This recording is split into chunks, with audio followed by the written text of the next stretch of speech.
This is a special Clip Channel Mini Marketing Monday, and I want to talk to you today about American healthcare. The reason I want to talk to you about this today is that Donald Trump tweeted something recently that I actually liked, that I thought was good and interesting and worth discussing more. And so I wanted to bring up the subject of American healthcare because right now, everybody is so fucking fed up with healthcare in this country that we're all thinking about picking up a blue shell.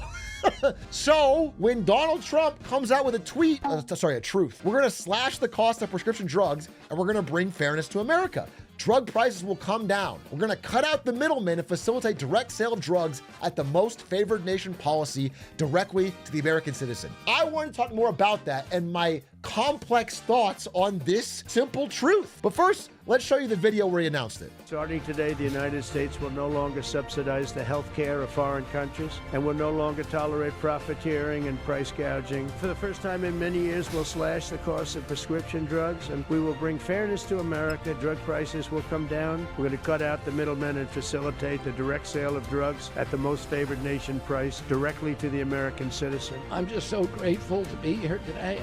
Just want to pause real quick and explain to you what most favored nation means here. Most favored nation means that no other country can charge less than America is the idea. So for example, if there's a drug like Ozempic or something that costs $30 in the UK, it has to be cost $30 in America. You can't charge more to us than you do anyone else. That's the idea of most favored nation. Never thought that this would happen in my lifetime. This is the most powerful executive order on pharmacy pricing and healthcare ever in the history of our nation. Price match. By getting our allies to pay a bit more, we'll course correct a problem that's gotten out of hand. We're standing up for the American consumer who's been paying far too high prices for far too long. We didn't take an oath to heal patients and then watch their life get ruined financially. We're going to do everything we can at the FDA to support this executive order. It's transformative. Thank you, Mr. President. Okay. I mean, big news, big announcement. I think before we move on, that all of us can agree that healthcare prices have to come down in America. So any legislation that is around that subject is something that I can always get behind. I was recently doing some research on thumbnail strategy for podcasts, for the Lemonade Stand. And I was looking at top podcasts on YouTube and seeing what they do. And I came across this podcast called Midas Touch. That is like the #4 biggest YouTube podcast. And I gotta be honest with you, it shocked me. I wanna make sure that my channel never looks like this.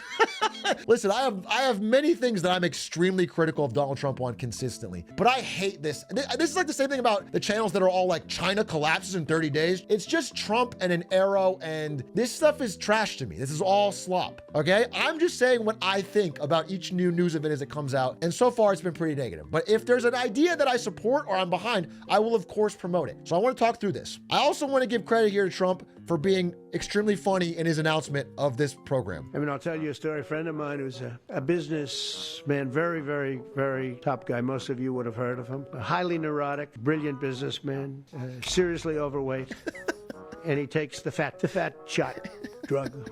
And he called me up and he said, President, he calls me, he used to call me Donald, now he calls me President, so that's nice respect. But he's a rough guy, smart guy, very successful, very rich. I wouldn't even know how we would know this, but because he's got comments. President, could I ask you a question? What?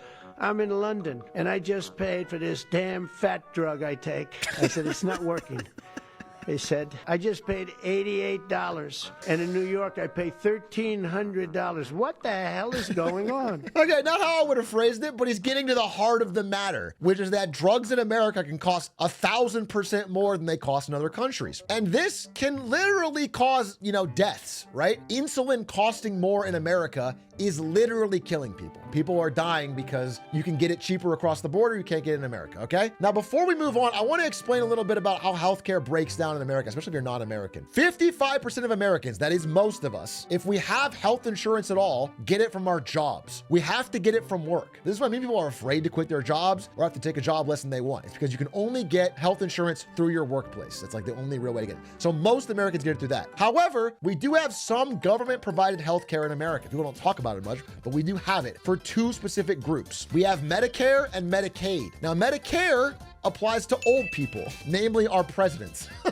But if you're 65 or older, you can get access to Medicare. This applies to 68 million people. This is a huge number of Americans who get access to healthcare or subsidized healthcare through taxpayer money. Then we have Medicaid. This applies mostly to disabled people, people who have permanent disabilities, or poor people, people under a certain income threshold. So Medicare is for old people. Medicaid is for people who are under a certain income threshold or have a disability, or children. That's 80 million people. So combined, about a third of Americans do have government-provided healthcare in some way, some government-subsidized healthcare. And the idea is supposed to be this, is that Americans all pool our money in terms of taxes. We all give our taxes to the government. The government puts some of these taxes in Medicare and Medicaid. Those programs give some of the tax money to healthcare companies who then give pills and drugs to sick people. That's the idea. Now let's talk about Walmart real quick.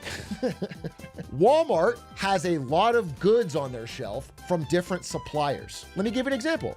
This is Tide. Walmart does not make Tide, they just display Tide on their shelves. But Walmart has a lot of power here. And if they want Tide to lower their price so they can get a low, everyday low price, Walmart can go to Tide and say, hey, we have millions of customers. Lower your price if you want access to them, or we'll go somewhere else. That is not an example. That is what Walmart actually does, okay? When Tide said, no, we're not gonna lower our price, Walmart found a deal with somebody else and put that on the shelves. And they kind of pressured Tide into offering a better price. And Walmart can do this because they have so many customers, people want to have their business. They want to be on their shelf. Imagine having millions of customers but not being allowed to negotiate with drug producers. Well, that's exactly what happens.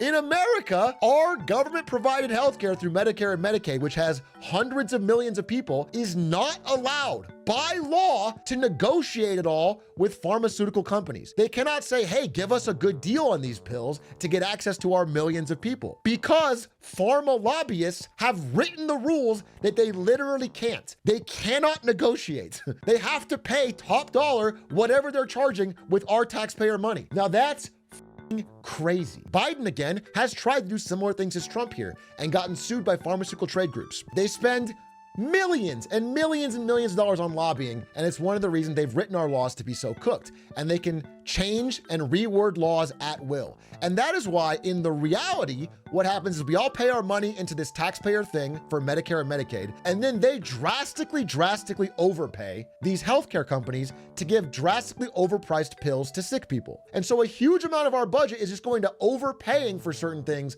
from these companies. And let me give you a real world example to make it more clear. This is Canadian insulin. It is not a fancy word for maple syrup. It's just a real insulin vial in Canada that diabetics need, okay? It's not maple syrup flavored, it's just Canadian insulin. Now, Canadian insulin costs $12 a vial. This is American insulin. USA. USA. This is freedom insulin. This is incredible insulin you can get across the border from Canada. Now, this is obviously a premium product, and that's why it costs $103 a vial. Now, scientists will tell you this is the exact same product. This is the exact same product, but in America, it costs $103 a vial. Now, what does this insulin vial cost to make? Well, it turns out that both of these vials, because they're exact same, cost between $2 and $4. Which means even the Canadian one has a high profit margin, let alone the insanely upmarked American one. Some of you, I've mentioned certain times that in general, for things like consumer products especially, I am a fan of what you might call a free market. I think it creates innovation. I think it drives down prices. It creates more things. But people often say, well, this is the free market. You can charge what you want. That's the free market. I want to explain a couple things about the idea of a free market, especially the word free. Now, look, if I go to Toyota and I see this Toyota car and I'm like, it's a little overpriced, or it doesn't have the right interior or the color that I want, I can say no. I can walk and go get a Honda Civic. That is a free market. Or if I don't want the Honda Civic, I can go get a Tesla. If I don't want a Tesla, I can go to BMW. I have a lot of options and I can pick amongst these cars, okay? So that way they create a lot of different stacks for different income levels. If I have a vial of insulin and they charge too much for me to afford and I walk, I die. That is not a free market. I don't have a choice. If this is the monopoly provider of insulin in my country, I cannot walk. The key ingredient of a free market is the ability to walk. If I can't walk away, then you are just able to extract whatever money from me you want at all. Additionally, $8 profit on I'm using the $4 estimate, which is the highest estimate of insulin cost. If it costs them $4 to make these sell for $12, that's still a massive, obscene profit margin, let alone the $99 one they have in America. And they'll tell you that this combined 107 profit is for a good reason. Maybe we're paying more in America, but it's to benefit innovation. The reason we pay more is because we're gonna get more innovative drugs. What these pharma companies might tell you is that all this extra profit is going to develop insulin too.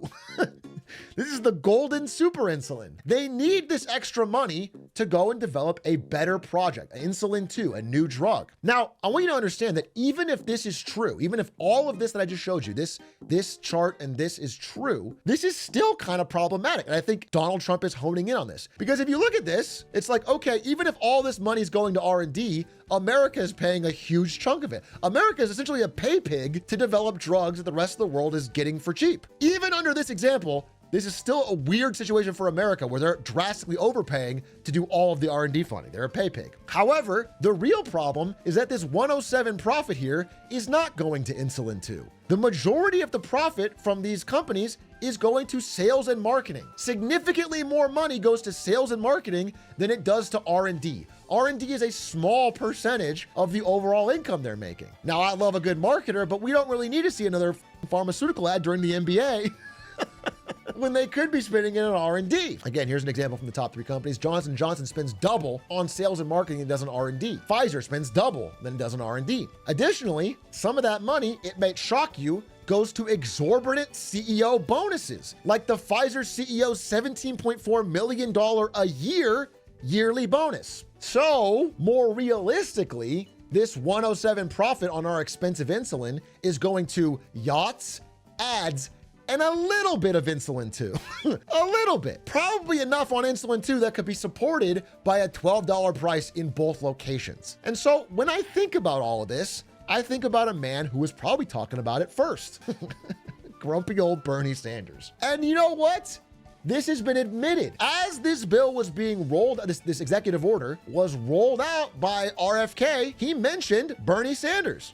People, this was the fulcrum of Bernie Sanders' runs for presidency, that he was going to eliminate this discrepancy between Europe and the United States. But as it turns out, none of them were doing it. It's one of these promises that politicians make to their constituents, knowing that they'll never have to do it. And that is an interesting way to phrase it. It's one of those promises politicians make knowing they'll never have to do it. And so I read Bernie's response to this executive order. He said he agrees with it. It's an outrage. I agree with President Trump. It's an outrage. But as Trump well knows, his executive order will likely be thrown out by the courts. If you're serious about making real change rather than just a press release, you have to support legislation. And I want to drill into that because I am in full support if Donald Trump is really behind this program to bring costs down for Americans. And I have no reason to believe he doesn't. It's kind of an easy win for America. But if you're serious about it, it cannot be done by executive order. And I want to mention that there could be nefarious intents as well. And I want to bring these up. If you don't know, in 2019, during Trump's last year of his first term, he did almost the exact same executive order. This is not a new executive order. This is one he's tried before. And when he did it in 2019, 2020, it was blocked by the courts. He tried to lower drug prices and the courts blocked it. So Trump may have different motivations. He may be doing it so he gets a bunch of headlines talking about how he wants to lower prescription drug prices. And then when the courts block it, has an easy way to attack the courts. Because if you're not doing it through legislation without getting actual House and Senate to approve it and put it into law, then it's likely to get stopped. To give you a simple example, if I was president and I said, hey, I'm gonna write an executive order saying free candy for everyone, the courts would block it because it's not within my authority. I can't do that. And then I could turn around and say, hey, look at that. The fucking courts don't want you to have free candy and get you all mad at the courts. And I want you to understand that seems to be, at least partially, some of the motivation here. The goal seems to be to do something that everyone does agree on, that when it gets blocked because it's not under the presidential authority, gets you mad at the courts. I am fully supportive of this idea. You can call it the Trump bill being passed in legislation. I really am. I think it's a great idea. But I am wary of the idea of doing it via executive order when you know it is out of your scope and will get blocked by the courts. And again, at the same time, we have a big, beautiful bill going through the House that is proposing to cut Medicaid, cut Medicare. And so it's hard to believe that these ideas are going to help American healthcare while at the same time the bill actually being passed, the one that's likely to actually get signed into law, is cutting it. Again, I'm supportive, but I have to see actual legislation. And I want to say that I read this executive order, and this executive order says, and very simply, if you don't bring your drug prices down to match Europe in the next 30 days, you're in violation. And right when it was announced, pharma stocks dropped because they were panicked. Oh my God, we have to bring our prices down? But then people realized this is 100% going to get blocked by the courts, and pharma stocks instantly recovered. They're back to exactly where they were. Pharma stocks are basically saying it's all bark and little bite. So what you have to understand is like exactly what RFK said. The market and the pharma companies are treating this like, hey, this is mostly a joke designed to be a big talking point, but not real. And I would like it to be real. I do think Americans spend too much on drugs, too much on healthcare, way more than the rest of the world on all these things for worse outcomes. Again, we spend more per capita on healthcare than anywhere else, but have lower quality of life, live less long. There's many, many deep structural flaws in American healthcare. And I think matching our prices with other countries like Canada right across the border is a great idea. I'm fully supportive of it. But I want to be real that if this is just a play to get people mad at judges so you can get rid of judges, that's just evil. That's just downright evil. So hopefully we can all agree and try to get actual legislations passed on lowering healthcare. Whether it's through Bernie, whether it's through RFK, whether it's through Trump, I don't give a shit. I literally just want people to stop actually dying due to the inability to afford their medication. Thanks for listening. Appreciate it. Small little update, but hope you enjoyed.